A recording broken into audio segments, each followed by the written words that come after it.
বাংলার সর্বোত্তরের জেলা দিনাজপুরের হাকিমপুর উপজেলায় বিএনপি ও অঙ্গ সংগঠনের উদ্যোগে বৃক্ষরোপণ কর্মসূচির শুভ উদ্বোধন করেন বিএনপির স্থায়ী কমিটির সদস্য professor doctor AZM Zahid Hossain.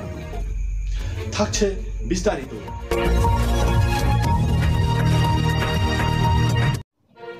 সম্প্রতি দিনাজপুর জেলার হাকিমপুর উপজেলায় বাংলাদেশ জাতীয়বাদী দল বিএনপি ও অঙ্গ সংগঠনের উদ্যোগে রবিবার বিকেল 3:30টায় হাকিমপুর উপজেলা পরিষদের সভাকক্ষে বৃক্ষরোপণ কর্মসূচির উদ্বোধন ও নেতাকর্মীদের মাঝে চারা বিতরণ করেন বিএনপির স্থায়ী কমিটির সদস্য professor doctor AZM Zahid Hossain.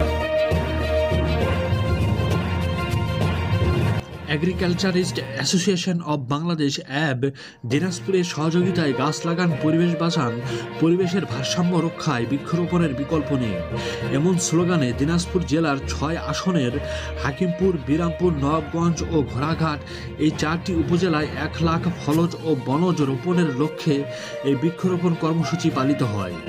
এ সময় সেখানে হাকিমপুর উপজেলা বিএনপির সভাপতি ফেরদৌস রহমানের সভাপতিত্বে এতে উপস্থিত ছিলেন জেলা বিএনপির উপদেষ্টা আকরাম হোসেন, উপজেলা বিএনপির সাধারণ সম্পাদক সাখাওয়াত হোসেন শিল্পী।